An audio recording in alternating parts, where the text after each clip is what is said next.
अस्सलाम वालेकुम स्टूडेंट्स, मैं हूँ आपका उमर सर। आज हमारा डायरेक्शन जो सेंस है उसका दूसरा लेक्चर है। तो आज युस डायरेक्शन सेंसस मज पर्याव ओत्र गोडनिक लेक्चर तथ मज पे कह बेसिक्स के कंसेप्ट कित डायरेक्शन सेंस कम कम एंगल बनान 0 पे 45 पत क्या अत मज गोडनिक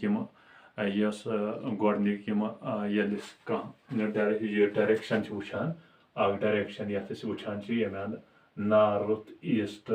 वेस्ट तो साउथ ठीक है वन मेन डायरेक्शन ठीक है मेन डायरेक्शन या वन तो कार्डिनल डायरेक्शन पत ब्या डायरेक्शन मिसाल नॉर्थ ईस्ट इथे कन वेस्ट नॉर्थ इथे कन वेस्ट साउथ इथे कन south east one inter cardinal direction ठीक है। तो पत वन अत मज यानी ये फिलहाल ये बनान बना 45 क्या दोन बराबर 90 90 जिस गया 45 पत बना ये 45 प्रत का एंगल बना 45 मगर गोडनिक 45 ठीक है दोम बराबर 90 त्रेम 135 ठीक है ब्या 160 ब्या 250 ब्या 270 ठीक है इथे कन रोजान कत एंगल बनान बनान 360 तान ठीक है 360 तान बनान कम अत अकिस डायरेक्शन पे एंगल ठीक है। पत वन ब्या चीज़ा कि क्या एंटी क्लॉक वाइज क्या गो तो क्लॉक वाइज क्या गो ठीक है। एंटी क्लॉक वाइज गो क्या गो वह थो नजर एंटी क्लॉक वाइज गो अगर फॉर एग्जांपल ये पे लगे एंगल स्टार्ट कर अगर ये कन फ्यूर यम डायरेक्शन हिसाब तेल क्या गो एंटी क्लॉक वाइज ठीक है। अगर वन अत पे लोग या कुन पे ये फ्यूर ये ठीक है तेल क्या गो क्लॉक वाइज ठीक है क्लॉक वाइज डायरेक्शन। आज करो पे क्या क्वेश्चन यानी एंटी क्लॉक वाइजस पे या बाकी क्या क्वेश्चन तम एग्जाम्पल कर एग्जाम्पल तह ये अंडर तह असल पे यह कंसेप्ट क्लियर ग ठीक है। गोडनिक क्वेश्चन तुलो फॉर एग्जाम्पल एग्जाम्पल नमो यह पे यानी पे चाहे क्लॉक वाइज या एंटी क्लॉक वाइज ब्या चीज़ा वो मे थोड़ा वन बे फॉर एग्जाम्पल अगर हसा कह नफर एग्जाम्पल अगर कह नफर कोकुन वुचान ईस्टस कुन ठीक है कह नफर फेसिंग अमिस ईस्टस कुन ठीक है फेसिंग ईस्ट अमिस वुचान ईस्टस कुन पत क्या कोर ये ईस्टस कुन वुचान अम कोर राइट टर्न क्या कोर राइट टर्न तो यह पोक कोता 20 मीटर ठीक है 20 मीटर यह पोक राइट टर्न कोर 20 मीटर ठीक है। अमे अपोर अगर ये राइट राइट रोज करान ये राइट राइट रोज ये करान यानी ये राइट राइट कर अम शेप बने कि यह डब हिसाब ठीक है मिसाल गोड ये पत बने अमिस राइट पत बोर बे राइट पत बोर बे राइट गो यह बन डब अगर वन लेफ्ट फॉर एग्जाम्पल अत पे कर लेफ्ट ठीक है ये लेफ्ट लेफ्ट ते रोज करान तम सात बन डब ठीक है तो याद तम सात बन बॉक्स मगर मे बदल कंसेप्ट वन यम सात यह ईस्टस कुन वुचान यानी फेसिंग ईस्टस कुन अमिस पत पोक 20 किलोमीटर कोड राइट ठीक है अत अपोर कोर लेफ्ट पोक 10 किलोमीटर ठीक है 10 किलोमीटर अत अपोर कोर ब्या टर्न सह लेफ्ट टर्न मान तो सह कोता 20 किलोमीटर ठीक है सो कोर 20 किलोमीटर अत अपोर कोर राइट टर्न यह पोक 10 किलोमीटर ठीक है तेल वन अम सज फेसिंग को यानी यह कोकुन तेल वुचान अगर हिसाब वो यह वुचान तेल ईस्टस कुन ठीक है होकुन ईस्टस कुन मगर अम खतर वो मे तुम ट्रिक या वो क्या चीज़ हेकु तुम कर कित आराम सान कर वन यह चीज़ कर ठीक है अम खतर क्या करो अम खतर लेखो गोडनथ यह वुचान ईस्टस कुन ठीक है ईस्ट थव लिखित ईस्टस कुन गोडनथ अमिस फेस गो ईस्टस कुन अत अपोर पकान राइट टर्न बह लिख आर ठीक है अत अपोर पकान लेफ्ट टर्न बह लिख एल अत अपोर पकान बे लेफ्ट टर्न बह लिख एल बे ठीक है अत अपोर पकान राइट टर्न क्या पकान राइट टर्न पत वोन मे लेफ्टस सत गस राइट कैंसल लेफ्टस सत गस राइट कैंसल अत क्या बचाव ईस्ट गो अम सुन फेस कोकुन ईस्टस कुन ठीक है इत कन हेकु तुम कर तुहद आंसर इत कन ठीक ठीक है। नाउ कह एग्जाम्पल करो यमो एग्जाम्पलो सह कंसेप्ट असल पे अंडरस्टैंड गि कित क्वेश्चन करान बेटा थो वन नजर मे लिखा तथ एग्जाम्पल तो बस समझा यह क्या क्वेश्चन वनान ए मेन फेसिंग साउथ दपा इंसान हसा हसा बुथ करान कोकुन अम सुन बुथ कोकुन साउथ यह गो नॉर्थ ईस्ट वेस्ट तो साउथ यम सुन बुथ कोकुन साउथस कुन यानी यह वुचान कोकुन साउथस कुन बोन कुन ठीक है he turns 135 anti clockwise pata hasa chh turn karan kya anti clockwise kota 135 degree in the anti clockwise direction, then 180 degree in clockwise direction pat chu tait petan pheran yu kokun ये Ferran 160 degree मगर कत shape मज clockwise यानी ये Ferran यथ कन ठीक ओतान 135 फेरान एंटी क्लॉक गो यथ कन ठीक अत अपोर फेरान पत क्लॉकवाइज डायरेक्शन यथ 160 direction which direction is facing तेल वन यह कोकुन वुचान ठीक अगर ग्राफस पे यह क्वेश्चन करो ग्राफ जरिए लिखने जरूरत युत लिखो यह क्वेश्चन बन बोर्ड करो ग्राफिकली कित करो ठीक गोडनुक चीज अगर इंसान वुचान कोकुन साउथस कुन यह इंसान वुचान साउथस कुन पत टर्न कर 135 डिग्री मगर कत मज एंटी क्लॉकवाइज क्या गो एंटी क्लॉकवाइज गो ये वह थो नजर यह गो 45 ये यह कोता गोस न ये गोस 45 ठीक ये कोता गोस ये 45 तो ये कोता गोस 45 ठीक 45 कोता गो 90 45 कोता गो 135 ठीक गो अगर अस वो यह तेल समान ये 45 यह गोस तेल 90 यह कोता गोस 135 यह कोता गोस 180 इथे कन अगर बे खालो सह कोता गो 225 इथे कन क्या गो 270 ठीक इथे कन रोज पकान क्या वन क्वेश्चन वन इंसान साउथस कुन पे करान डायरेक्शन यह फेरान एंटी क्लॉकवाइज डायरेक्शन मज कोता 135 ये एंटी क्लॉकवाइज गो ये फेरन ठीक गो यह कोता अत पे फेरान 135 गो 135 तम सात क्या डायरेक्शन तम सात पी नॉर्थ ईस्ट गो यह वातान नॉर्थ ईस्टस पे ये एंटी क्लॉकवाइज डायरेक्शन मज 135 गसान यह वातान नॉर्थ ईस्टस पे ठीक अत पे क्या अत अपोर फेरान अत पे वापस कोता 160 मगर कत मज क्लॉकवाइज डायरेक्शन क्लॉकवाइज गो यानी यथ कन क्लॉकवाइज गो अत पे फेरान 160 थो तवे नजर अगर वापस फेरो ये पे 35 ठीक नजर थो 35 गो योतान गो 90 योतान गो 135 तो यत अगर बे करो बे 35 कोता गो 160 गो तेल वनो अम सज डायरेक्शन क्या वेस्ट साउथ ठीक वेस्ट साउथ या साउथ वेस्ट वन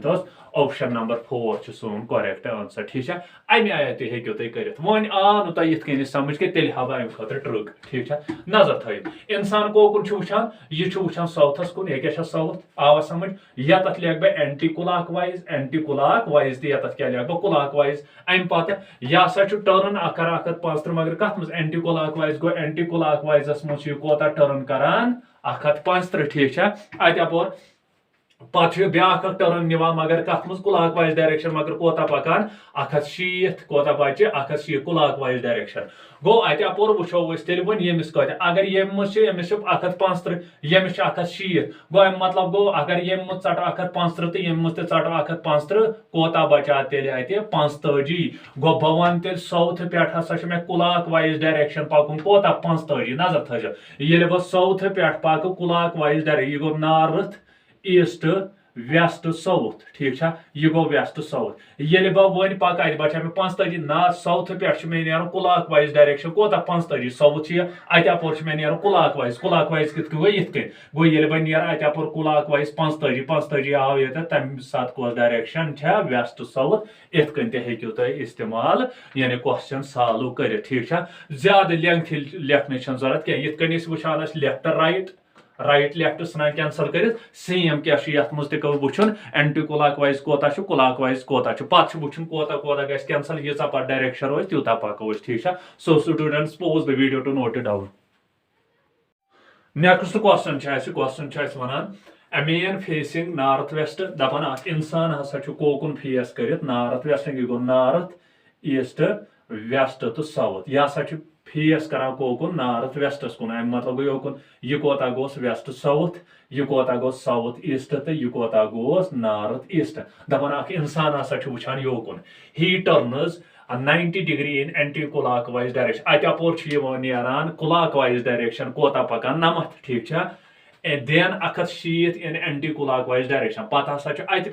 पे नीरान यह कोता 160 कत डायरेक्शन मज एंटी क्लॉकवाइज डायरेक्शन मज ठीक anti clockwise direction then another 90 degrees same direction pat neran tat apor beyi namat magar a direction mos yani anti clockwise direction teli woni se ye ka tam sat kokun cha asan emis face thik cha agar is panun trick method karo istemal go godne ko cheez chu as wuchin ye kokun chu cha north westas kon go yeman leg be anti clockwise yeman ke lekho clockwise anti clockwise kota shi pakan anti clockwise pakan ye goda akhat shi thik cha akhat shi pat shi pakan beyi namat magar clockwise kota shi pakan namat thik cha 90 Gus cancel गो अत क्या रोद north west पे anti clockwise direction कुन कोकन 170 गो north west पे पकतो anti clockwise direction कोता 170 गो 45 गो 90 ठीक है 90 तो 45 गो 135 तो 45 कोता गो 170 गो तम सं डायरेक्शन क्या तेल साउथ ईस्टस कुन अगर ते फिगर जरिए तगे फिगर जरिए ते गसी यथा नेर अमुक आंसर ठीक है गो तत करो न फिगर मेथड इस्तेमाल या लेखो क्वेश्चन यथा हेकु तुम करित यानी बाय ट्रिक जरिए हेकु तुम कह ते आंसर कुन क्वेश्चन कड़ ठीक है so students pause the video to note it down next question use next question a man इंसान मान तो इंसान या तमिस नाव फॉर एग्जांपल या नाव ए ठीक है इंसान वाक करान 20 मीटर कोकुन नार्थस कुन ठीक है चीज दिस सह रोजो ग्राफ बनान यानी यह पकान 20 मीटर कोकुन नार्थस कुन गो लिख नॉर्थ ईस्ट वेस्ट तो साउथ ठीक है गो कोता पकान नजर थो यह पकान गोडन कोता 20 मीटर कोकुन नार्थस कुन गो लिख 20 मीटर ठीक है इथे कन अम पत करान then turn right Vakas 30 metre पत हसा पन राइट पकान ये होकुन पकि अम सुन राइट बन यह गो यह कोता पकान तेल 30 मीटर नजर थो 30 मीटर अत अपोर क्या करान देन ही टर्न राइट पत पकान बे पन अमुक राइट कपर एंड वाकस 35 तो पकान कोता यह 35 कोता पकान 35 देन ही टर्न लेफ्ट पत हसा गसान अमुक लेफ्ट कुस यमिस यमे ठीक है यह कोता पकान 15 मीटर ठीक है यह पकान 15 ठीक है अत अपोर फाइनली ही टर्नस लेफ्ट पत पकान बे लेफ्ट मगर कोता पकान 15 मीटर गो यह पकान बे लेफ्ट कोता 15 मीटर ठीक है find distance between starting point and and point ठीक है तेल वन सा ये पे क्या रोज डिस्टेंस ठीक है क्वेश्चन वन गोड यह पकान नार्थस कुन कोता 20 मीटर पत कड़ान लेफ्ट पकान राइट पत पकान कोता 30 अत अपोर ब्या राइट निवान यह पकान 35 तत अपोर पकान लेफ्ट यह पकान 15 तत अपोर ब्या लेफ्ट यह पकान 15 तेल वन सा ये पे योतान कचा रोज डिस्टेंस गोडनिक चीज वो डिस्टेंस क्या रोज गोडनिक चीज वो अगर तुम ये पे योतान 15 तेल ये पे योतान कोता 15 गो गोड 15 ठीक है अत अपोर वो तो ये पे योतान कोता 30 तेल ये पे योतान 30 तो 15 कोता गो 45 गो अमिस डिस्टेंस क्या तेल 45 ठीक है मगर याद थी ये सात ग्राफिकली तत क्या गसान पोतोस कम तो तत क्या करान ग्राफ बनान सोद नतीज क्या पे डिस्टेंस तरान सोद क्या ठीक है ग्राफ वन मिसाल अगर वो बराबर 35 क्या या वो बराबर 30 क्या यह अलग यह इथे क्या 15 बराबर 30 क्या अमे हिसाब पकुन मिसाल अगर वो यूता 30 हे यूत बल्कि अम नश अलाव अगर 30 यूता 40 हे अम नश अलाव पहम यह गो अगर योतान 15 ठीक है मिसाल योतान 30 तो 15 क्या गो 45 तो यह द्राव अमुक आंसर गो अमिच तेल अत पे ओतान डिस्टेंस कोता 45 ठीक है so students pause the video to note it down next question ब्या question one Y is in the east of X Y is in the east of X यानी कह X point point X for example this is X अमुक east साइडस मज हसा कुस Y east गो यम साइड क्या वाई ठीक है which is in the north of Z which is in the north of Z मगर यह पान x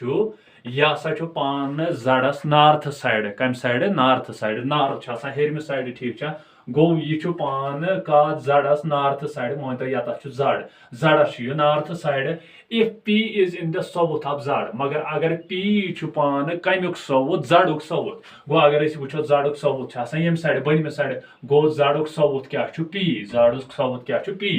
then in which direction y is p tell one सा y to p s cos direction छ पान one ठीक छ अम मतलब गो y to यत cos direction छ नजर थजो अगर अस यतत वुचो फिगर मज ये छ नॉर्थ ईस्ट वेस्ट तो साउथ ठीक छ ये कम साइड छ ये छ आइस साउथ साइड ठीक छ गो अस छ वनुन तेल वन सा cos direction छ यमन रोजान यमन cos direction छ रोजान नजर थजो अगर ये ईस्ट साइड छ ठीक है y तो p s वन डायरेक्शन अगर वो अमिस डायरेक्शन बनान ये सपोज डायरेक्शन तेल बनान वेस्ट तो साउथ गो अमिक आंसर क्या बन तेल वेस्ट तो साउथ ठीक है बे वन बह क्वेश्चन वनान एक्स पॉइंट अत हसा ईस्ट साइड y ठीक है मगर इस एक्स पान नार्थस जड़स नार्थ साइड मगर इस जड़स पी पॉइंट इस साउथ साइड तेल वन सा वाई पे जड़स तान कस डायरेक्शन यानी कस साइड गो तेल रोजान तक वेस्ट तो साउथ ठीक है वेस्ट तो साउथ करेक्ट आंसर ठीक है तो स्टूडेंट्स यम क्वेश्चन डायरेक्शन मुतलिक तो यम वो तुम असल पे मज कम मे कर अलग टाइप क्वेश्चन तुम ब्रो कन यमन मज क्या एंटी क्लॉक वाइज ठीक है क्लॉक वाइज डायरेक्शन या सिंपल क्वेश्चन डिस्टेंस कर या वन वाई इज ईस्ट तो या तक नंबरन मज दी ठीक है तो अमे आय क्वेश्चन कर students pause the video to note it down